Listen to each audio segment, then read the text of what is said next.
Co Entroido poucos doces teñen tanto protagonismo nas mesas galegas como a filloa.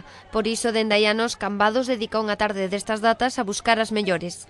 Un concurso no que este ano participaron 8 filloeiros de todas as idades. Aprendeu a miña abuela na casa, facendo receitas ela e... Bueno, a ela saí moito mellor que a min.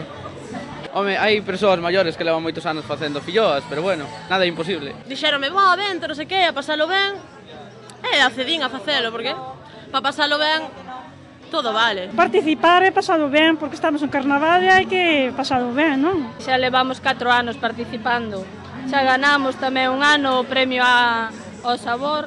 O mellor sabor e a maior cantidade son as dúas categorías que se premian, pero para conseguir algúns destes recoñecementos, as filloas terán que convencer a un exixente xurado, contento co nivel desta edición. Hai moita xente nova, e iso é interesante, que se metan na cociña un pouquiño a xuventud. Hai xente que non sei se é os nervios, a mellor é o que dicíamos, na casa son un crack facendo, pero a mellor aquí os nervios traicionounos un pouco. A mí me gustan todas y veo que lo están haciendo tan bien y están poniendo tanto ánimo que les aplaudo a todos y yo ganadores todos.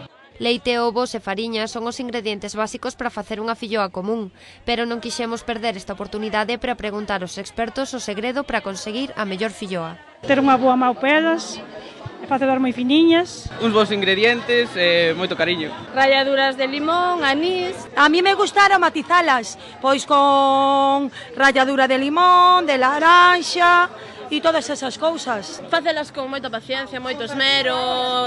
Ten que ter moitas cousas. Ese é un secreto.